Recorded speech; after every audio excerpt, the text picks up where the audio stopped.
Hello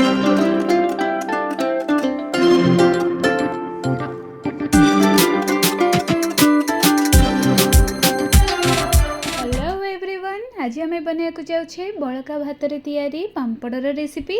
तो यहाँ easily आपण घरे आराम से रेडी करी पारिबे। तो देखिपे मुझे बड़का भात नहीं जाइए, जोटा कि पूर्व दिन भात। तो आपन चाहिए फ्रेश भात नहीं पारे। जदि आपण बड़का भात किसी ना ताले फ्रेश भात रे भल पांपड़ हम। तो ये भात गुड़ी को आम प्रेसर कुकर रे ऐड करनबा आ तार डबल अमाउंटर पानी आम से ऐड करवा। तो मन रखता जी भात ऐड करेंगे तार डबल अमाउंट पानी ऐड करेंगे। तो पानी ऐड कर सारा पर से स्वाद अनुसार लुण ऐड करदबा। आ जदि आपण पाखे पांपड़ जो खार थाए सोडा थाए सेटा थी पकेबे, ना एथरे किसी सोडार आवश्यक भी नहीं।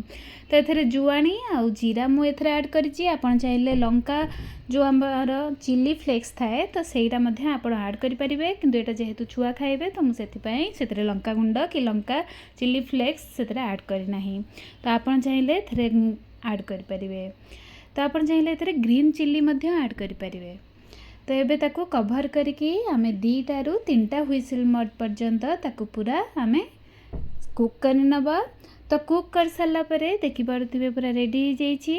तो ये आमे ग्राइंडिंग करबा को नबा ताको। तो टिके आपण ठंडा कर देबे, तापर सेटा ग्राइंडिंग जार रे आपण ऐड करिवे धीरे धीरे।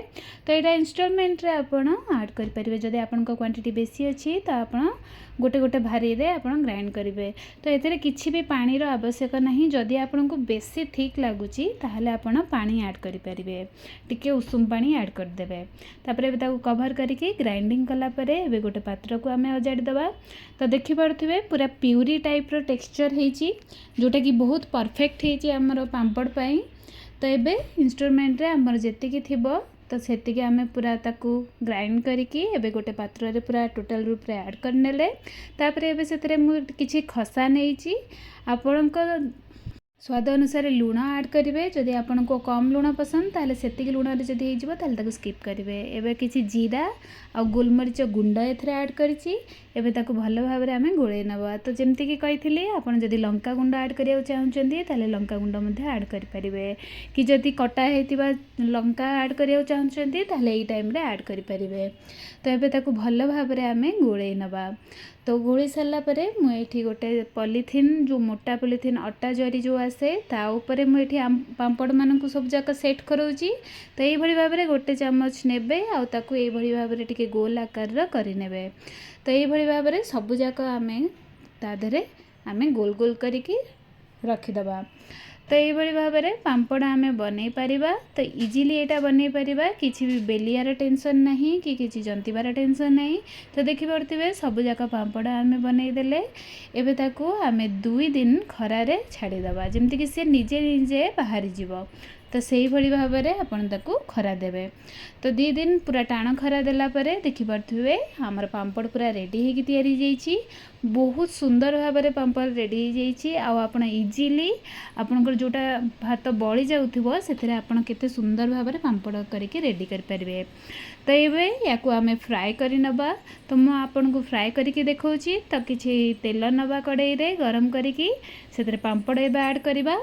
तो पांपड़ को सब मीडियम फ्लेम रे आमे छाणीबा, पूरा हाई फ्लेम देवेनी नहले सेटा पूरा पोड़ी जिवो। तो मीडियम फ्लेम रे आराम से गोटे गोटे करी पांपड़ आमे छाणी परिबा। तो ये भाव में पांपड़ एटा बहुत कम समय रे हेई जिवो। तो ये भाव में कर सारा परे ताको एबे बाहर कर नबा। मु आ गोटे पांपड़ ऐड करके देखौछि। तो एटा भी बहुत सुंदर भाव में हमर छाणी हे जाउछि। और एटा बहुत ही क्रिस्पी, बहुत ही टेस्टी। आपण निश्चिंत ट्राए करंतु। ट्राए न करिया पर्यंत आपण जानि परिबेनी। तो एबे ताको बाहर कर सारिकी आमे देखीदेले। तो ये भाव में आपण पांपड़ बनईकी घरे आराम से खाई परिबे। तो यार यूनिक टेस्ट अच्छी, बहुत ही सुंदर टेस्ट अच्छी। तो निश्चिंत घरे बनातु। आ मते कमेंट बॉक्स रे निश्चिंत जणातु जे आपन को ए पांपड़ रेसिपी केमती लागिला। तो एबे देखि परथिबे मो पांपड़टी को हाथ रे पूरा क्रंची तार केते सेटा देखौची। देखि परथिबे पूरा बहुत ही सुंदर क्रंची पांपड़ हेकी तैयारी हेची। तो आज पे एतिकी पुन देखा हवा नेक्स्ट वीडियो रे। जदि मो वीडियो टी को भल लागि थाए तो please like share and subscribe निश्चिंत करिवे।